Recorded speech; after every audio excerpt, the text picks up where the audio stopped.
উত্তৰ গুৱাহাটীৰ ঐতিহাসিক আউনীআটী সত্ৰৰ অতিথিশালাত দিহানামৰ কৰ্মশালা।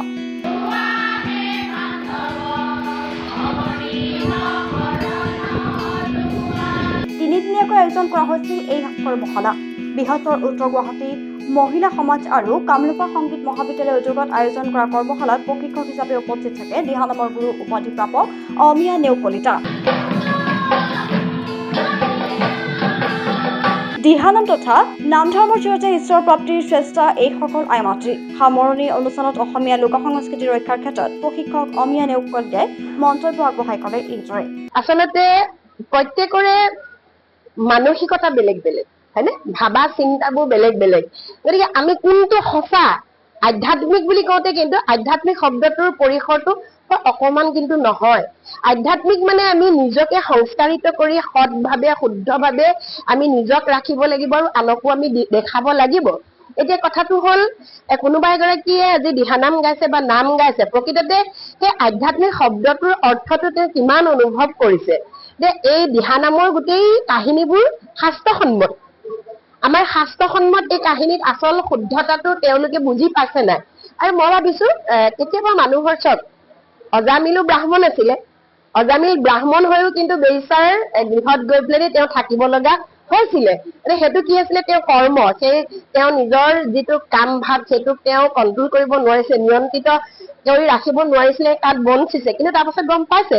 গতিকে মই এইটো কথা ভাবো যে আজি হয়তো কোনোবাই ভোগ বিলাস লালসাত পৰি অকণমান পথভ্ৰষ্ট হৈছে, কিন্তু যেতিয়া পৰম পুৰুষ প্ৰভু ভগৱন্তৰ গুণানুকীৰ্তনে এই নামৰে ৰসেৰে যেতিয়া হৃদয়ত যেতিয়া ঠাই দিব, ভগৱন্তৰ নামত যেতিয়া হৃদয়ত ঠাই দিব, তেতিয়া মই ভাবিছো এই যিমানবোৰ আমাৰ বেয়া অভ্যাস আছে বা উশৃংখলতা আছে, জীৱনৰ প্ৰতি ভোগ বিলাসতে আছে, এইবোৰকে যেতিয়া সৰ্বস্ব বুলি ভাবি লৈছে, কিন্তু লাহে লাহে ইয়াৰ তত্ত্ব অনুভৱ যেতিয়া কৰিব, তেতিয়া মই ভাবিছো এইবোৰ একাষৰীয়াকে গুচি যাব। আমি ইয়াৰে উত্তৰ গুৱাহাটীৰ কেইগৰাকীমান মহিলা লগ হৈ আমি ভাবিলো যে আমি অমিয়া বাইদেউক মাতো। তেখেতে আমাক ভালকৈ শুদ্ধ মানে যিটো দিহানামৰ শুদ্ধ নিয়মাৱলীৰ মাজেৰে আমাক শুদ্ধভাৱে যাতে আমাক প্ৰশিক্ষণ দিয়ে, আমি তেখেতক সেইকাৰণে আমন্ত্ৰণ কৰি আনিছো।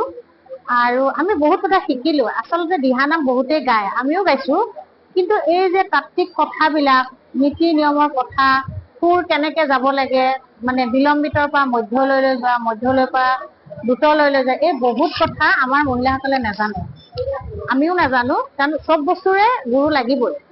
আমি শুনি গাইছো, আমি ক'ৰবাত ভিডিঅ' এটা শুনিছো, নাম এটা শুনিছো, ৰেডিঅ'ত হওক ইউটিউবত হওক, শুনি আমি গাইছিলো, কিন্তু আমি দিহানামৰ কোনো প্ৰশিক্ষণ লোৱা নাছিলো। সেইকাৰণে আমাৰ মহিলাসকলে ক'লে যে আমাৰ উত্তৰ গুৱাহাটীৰ মহিলাখিনি শিকক, শুদ্ধ ৰূপত শিকক, লাগে দুটাই শিকক। যেতিয়া দুটা নাম শুদ্ধ ৰূপত আমি শিকিব পাৰিম, তেতিয়া আমি সেই ধৰণে আমি নতুন নামৰ আমি হয়তো সৃষ্টি কৰিব পাৰিম। আমিন কাকৰা, মিতালী দাসৰ ৰিপৰ্ট, সংবাদ 365।